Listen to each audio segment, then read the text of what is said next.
The thing, it's completely normal at Texas That is Speedway. unbelievable. Welcome back, by the way. TMS likes to push the envelope, and sometimes that...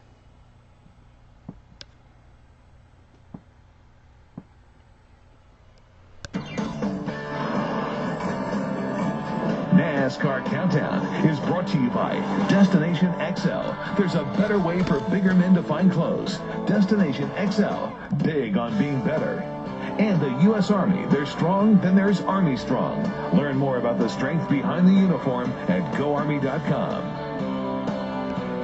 Yeah, I'm not sure I'm down with that. Here, you climb in that, and let me shoot you over a concrete garage. Y'all realize that this is not a normal activity. When you see somebody getting shot out of a cannon flying across the garage area. The thing, it's completely normal at Texas Speedway. Unbelievable. Welcome back, by the way. TMS likes to push the envelope, and sometimes that does include testing one's boundaries in the taste bud department. Pig rig. Introducing the beer bacon milkshake. Yes. Scoops of ice cream, a cup of beer. Of course. Some maple syrup and bacon. Incredibly healthy. Blend it up. Isn't bacon a vegetable? Grab the biggest straw you can find, and bam! Bacon's a vegetable. That is a little taste of Texas heaven, or so Totally agree with I am told. So Jeff Gordon will start 8th today, and that's a pretty good number for a good old 4-time. As of last weekend, Jeff Gordon is an 8-time Martinsville winner, and this latest win was exactly what Gordon needed to propel him into the 2013 championship conversation.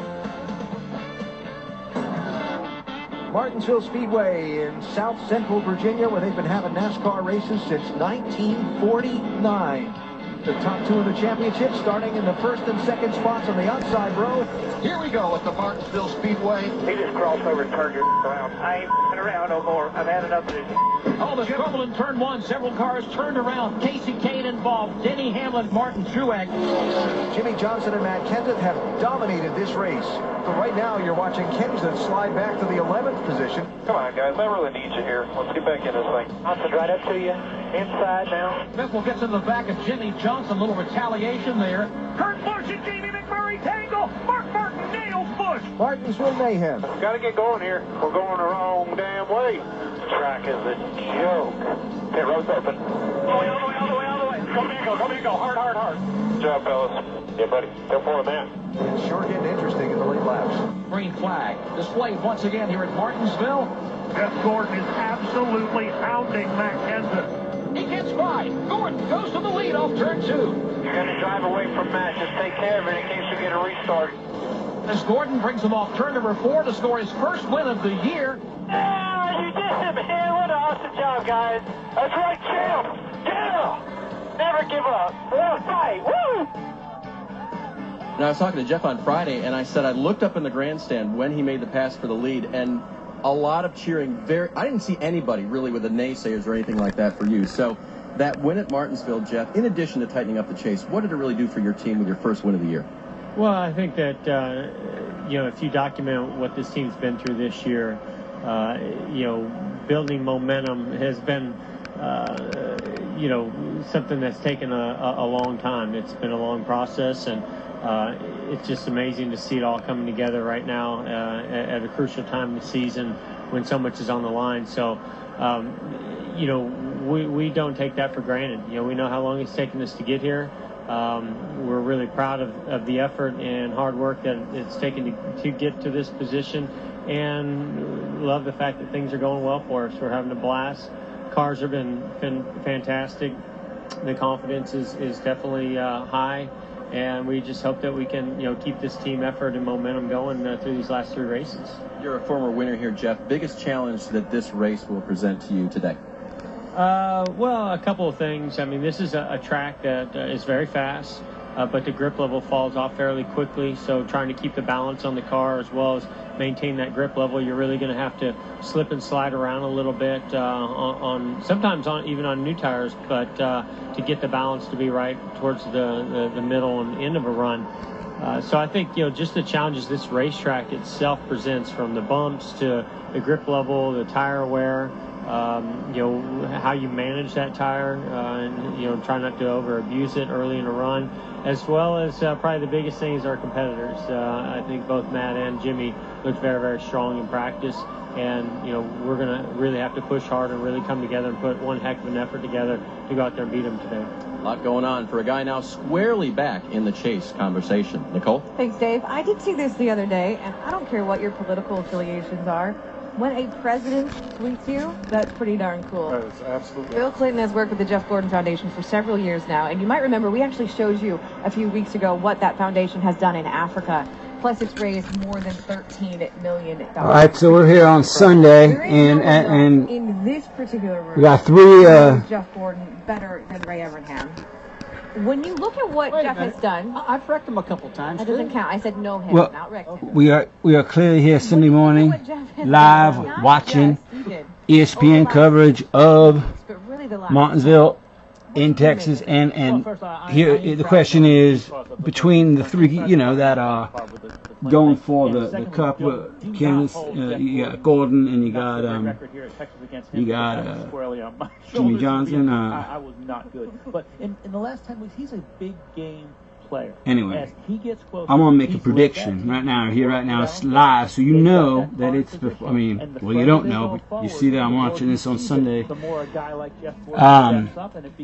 I think it's going to be Jeff Gordon that finishes. I'm not saying wins, but is ahead of the other two guys, Matt Kenneth and the third competitor, Jimmy Johnson, or whatever the hell the other guy's name is. During runs. Point is, that's a mistake, because every time I see Jeff Gordon out front off of a pit stop, he is a handful. But when Jeff gets back in the back and he has to deal with all the dirty air and the traffic with a great race car, he may come from 15th to finish 5th or 6th. If he could have stayed up front, he would have won the race. I know it's harder to do than it is, we're talking about, but I think that's the only fall that Jeff Gordon has. Right, I'll tell you what, this guy has got the momentum on his side right now at the right time. He's looking really good right now. We all know he's got one of the best cars, got one of the best engine combinations, and he's driving better than I've seen him drive in a long, long time. He had that area where he kind of went down. You question maybe if this career was over or not, but he's rebounded. But I'm going to hit on one thing you just said. We sit in this pit studio all the time, and when Jeff Gordon comes down pit road, Ray and me and you'll go, oh gosh, hope they don't make the bad call. Yeah. Because the crew chief is really good, but he has made some mistakes this year that's put Jeff in the back of the pack. That's cost him victories, and that's his only flaw for Alan Gustafson. He's got to clean that up today. Can't let that happen again. There is no argument Jeff Gordon will go down in NASCAR history as one of the best drivers ever, period. So when we take a look at the Quicken Loans Bring It Home stat of the week, it gives us an idea of the potential that Jeff has at the 3 remaining tracks, because right now those 3 tracks are all that matters. His average finish at Texas, Phoenix, Homestead, 13.3. Now, he does have 4 wins at the last 3 tracks, and he did get the win to close out the season last year in Miami, but right now he's in the championship conversation. The question is, can he stay there?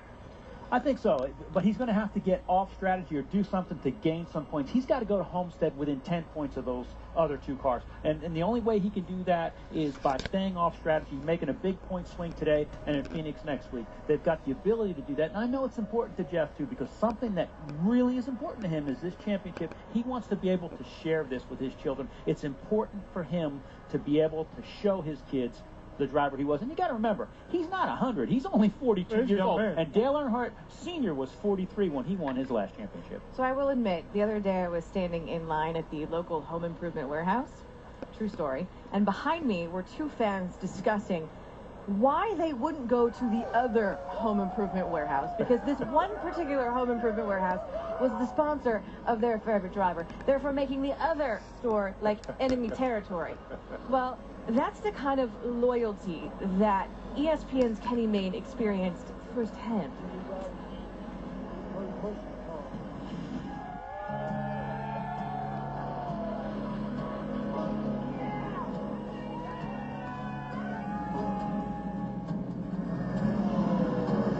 In what seems like another century, because it was, NASCAR's highest form of racing was known as Winston Cup.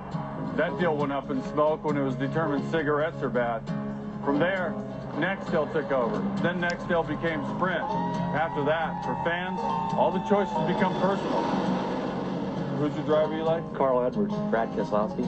Jimmy Johnson. Dale Jr. I love Jeff Gordon. That was my first favorite. He was really good and he won a lot, and I loved his colors of his car. I think sometimes it's simple as that. They like the colors of the car. People change, and change colors. Jeff now drives cars sponsored by retired people. You used to attract, young, pretty girls. Now you got the senior citizens. What are you trying to say? I'm a representative of AARP, proud representative, but not a card-carrying member. What if I need 6 hours of energy? What then? I need 24 hours of energy. Why can't you guys go back to the shop and do some R&D, get me some more helpful... Just buy the 4-pack and you'll be fine. Whatever the product, the driver is selling it, these fans are buying it. You drive a Ford? Yep. And you wouldn't even consider... Wouldn't even. A Chevy lot? Not even. The guy who drives the Lowe's car, the guy who drives the Home Depot car, their fans aren't going to shop at the other places, right? No, man, you can't do that. Every day I drive around town with my Aflac, Subway, Kellogg's stickers on there. Let's say your driver has Coke on his shirt. Drinking Coke. It would have seemed cliche to add Dale Earnhardt Jr. to our story, but many of these caged-in fans behind me will attest to the fact that NASCAR allegiances are passed down from generation to generation. My mother was 83 and she loves you. He's the most popular driver. We bought the family stickers that you put on your cars yesterday. We're going to have a whole Junior Nation family. I'm not going to go buy Kyle Busch's or Clint Boyer's or anybody else's. Right. Does Junior use that type of Tupperware? It's what makes NASCAR different than pretty much every other sport. It's because you can get to know the driver. Why do people like you? Why do you like me? Because you're vivacious. You like Tony Stewart, why? Because he's so arrogant. And he's kind of unapologetic for it, right? Everything. I love his actor interviews, too. What the hell do you think I was mad about? Some little son of a runs us clear down to the infield. He wants to about everybody else, and he's the one that drives like a little.